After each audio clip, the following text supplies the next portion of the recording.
Hello, Namaskar. Namaskar. Welcome to Kundra classes.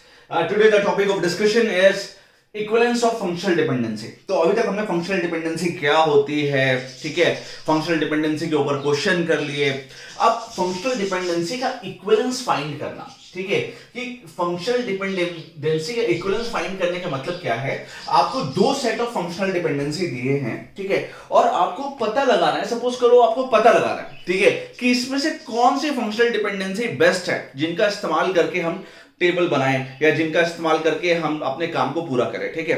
तो आपके पास दो सेट है, आपके पास सेट एक है और एक सेट दो है, और आपको ये क्वेश्चन दिया है, ठीक है, नेट गेट और बहुत सारे कॉम्पिटिशन्स में ये क्वेश्चंस इस तरीके से पूछे जाएंगे आपसे।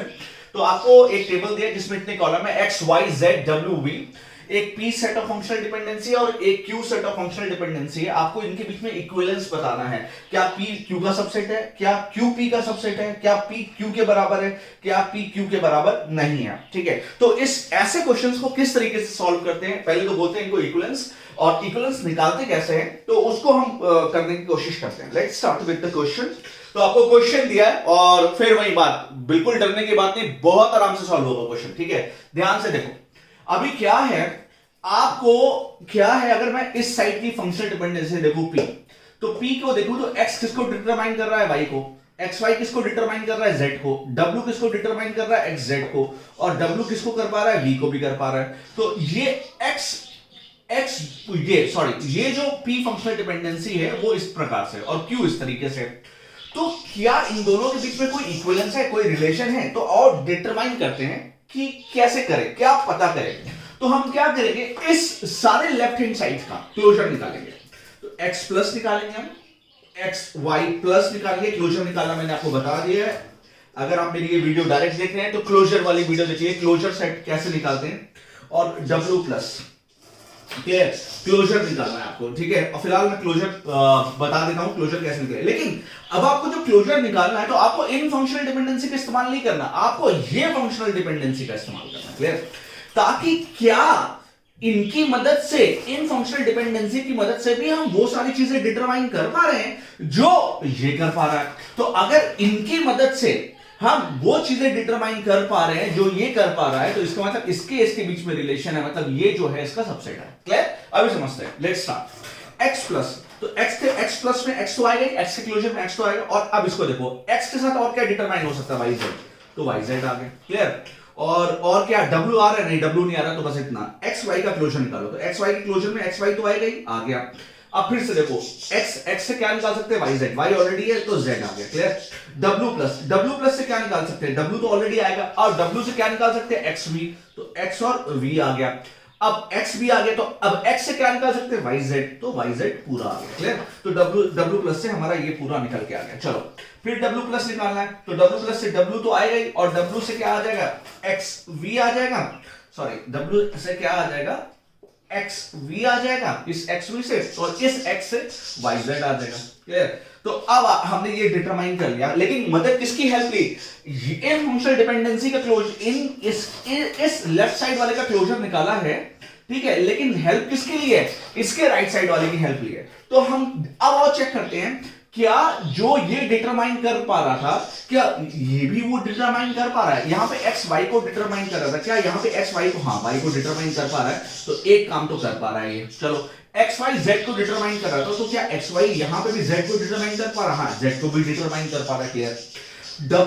W किसको डिटरमाइन कर रहा है, xz को, यहां पे भी कर पा रहा है, xz, बिल्कुल, x को भी कर पा रहा है, z को भी कर पा रहा है। W यहां v को कर पा रहा था, यहां पे भी w v को कर पा रहा है। तो वो सारे काम जो ऊपर हो रहे थे वो नीचे भी हो रहे हैं, तो किसकी मदद से, इसकी मदद से। इसका क्या मतलब है, इसका मतलब हम लिख सकते हैं कि जो P है वो सबसेट है किसका, Q का, जो P है वो Q वाले का सबसेट है, क्लियर। तो इससे हो रहा है। आओ अब बात करते हैं इनकी, तो अब आओ इसको देखते हैं। अब इनको निकालेंगे इनकी मदद से, ठीक है। तो किनका क्लोजर निकाले, x का क्लोजर निकाले और w का क्लोजर निकाले, क्लियर। तो x का क्लोजर निकाले और w का क्लोजर निकाले, तो मुझे इधर ही आना पड़ेगा, राइटिंग अच्छी नहीं आएगी फिर, क्लियर।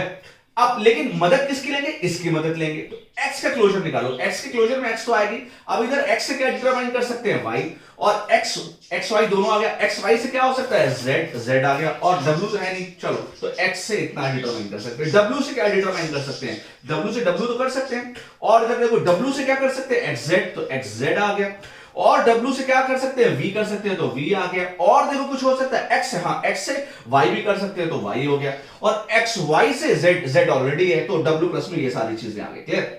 तो अब आओ देखते हैं क्या इसके और इसके बीच में वो सारी चीजें हैं जो ऑलरेडी वो कर पा रहा था और इनकी मदद से भी वो कर पा रहा है। Let's start. अब देखो इधर x से yz हो रहा था, इधर भी x से yz कर पा रहा है, चलो गुड है। तब तो इधर w से x v कर रहा था, इधर भी w से x और v दोनों को डिटरमाइन कर पा रहा है। किसकी मदद से, इसकी मदद से। इसका मतलब अब ये लिखे कि यहां पे q जो है वो सबसेट है किसका, p का। तो जब p q का सबसेट है, q p का सबसेट है, इसका मतलब क्या है, इसका मतलब है p जो है q के बराबर है ना। A is subset of B, B is subset of A, इसका मतलब A में जो चीज है वो B में, और B में जो चीज है वो A में है, इसका मतलब बराबर है। ठीक है, इसका मतलब P is equal to Q, तो इसका आंसर होगा P is equal to Q। ठीक है, तो अब आपको ये समझ में आया होगा कि इसका मतलब क्या है। क्लियर।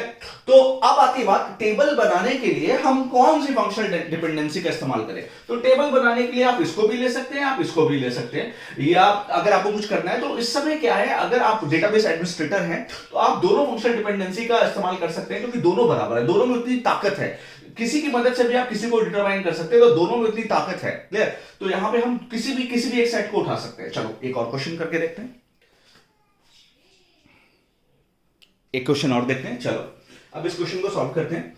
कह रहा है कि एक टेबल दिया है जिसमें 4 कॉलम है, एक फंक्शनल डिपेंडेंसी का सेट ये है, एक फंक्शनल डिपेंडेंसी का सेट है, इनके बीच में इक्विवेलेंस बताना है, कौन सा ऑप्शन सही होगा, और दूसरी चीज फिर वही बात कि कौन से हम फंक्शनल डिपेंडेंसी को सेट को चुनेंगे। इससे पहले वाले क्वेश्चन में हमने देखा कि हम किसी भी सेट को चुन सकते हैं, दोनों में इक्वल पावर थी।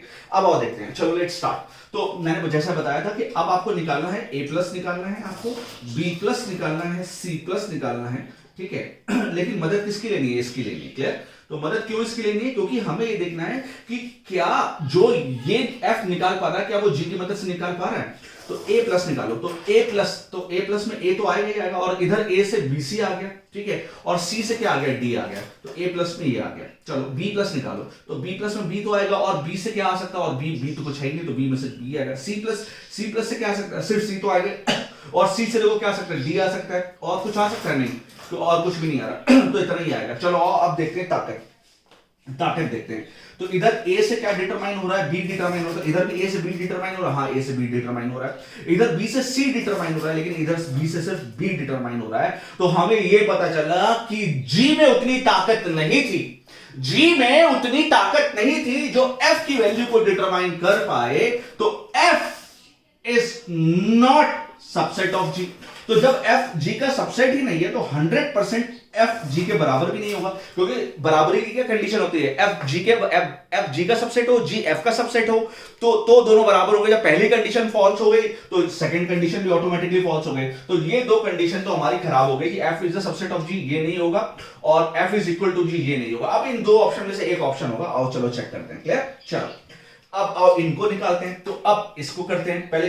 अब हमने क्या निकाला, इसको a प्लस निकालना है और c प्लस। देखते हैं क्या f के पास इतनी ताकत है जो g को डिटरमाइन कर दे। तो लेट्स स्टार्ट। a प्लस में a तो आएगा ही आएगा। अब a से क्या आ सकता है, b आ सकता है, b आ गया। b से क्या आ सकता है, c आ सकता है, c से क्या आ सकता है, d आ सकता है, तो हो गया a प्लस। c प्लस निकालो, तो c प्लस में c तो आएगा, c से क्या निकाल सकते हैं, d निकाल सकते हैं, और कुछ नहीं तो c से d निकाल सकते हैं। आओ देखते हैं क्या ये जो कर पा रहा था वो इसकी मदद से ये भी कर पा रहा है। a से bc आ रहा था यहाँ पे, हाँ यहाँ पे भी bc आ रहा है। क्लियर। c से d आ रहा है, यहाँ पे भी d आ रहा था। क्लियर। तो वो सारे काम कौन कर पा रहा है, ये कर पा रहा है किसकी मदद से, f की मदद से। तो इसका मतलब f के अंदर इतनी ताकत है जो g को भी डिटरमाइन कर पा रहा है। इसका मतलब क्या है, g is subset of f। तो ये बात पक्की हो गई। तो आंसर कौन सा सही हो गया, g is subset of f। तो ये भी गलत हो गया। क्लियर। तो g is subset of f।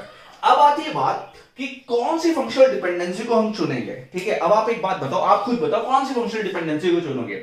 जी के अंदर उतनी ताकत नहीं थी जो एफ को डिटरमाइन कर पाए, लेकिन एफ के अंदर उतनी ताकत थी जो खुद के साथ साथ जी को भी डिटरमाइन कर पा रहा था। तो अगर सेलेक्ट करेंगे तो हम किसको सेलेक्ट करेंगे, ये वाली फंक्शनल डिपेंडेंसी के सेट को सेलेक्ट कर लेंगे। क्लियर? तो this was all about equivalence. ठीक है, अभी हम एक प्रैक्टिस क्वेश्चन और करेंगे इसके बाद भी। तो this was all about how equivalence is calculated, कि दो फंक्शनल डिपेंडेंसी के सेट दिए हैं तो उनके बीच में इक्विवेलेंस क्या है, कौन किसका सबसेट है, या बराबर है या बराबर नहीं है। तो आपको इस तरीके के क्वेश्चन आएंगे नेट पे, गेट पे, तो आपको सॉल्व करना रहेगा। क्लियर? अब हम नेक्स्ट वीडियो में कुछ प्रैक्टिस क्वेश्चंस भी लेके आएंगे, उन प्रैक्टिस क्वेश्चंस को और अच्छे से सॉल्व करेंगे, जिससे हमारा एक कंसेप्ट क्लियर हो जाएगा कि इक्विवेलेंस वाले क्वेश्चंस को किस तरीके से सॉल्व करते हैं। तब तक के लिए बहुत बहुत धन्यवाद। Please like and subscribe the channel. Thank you so much.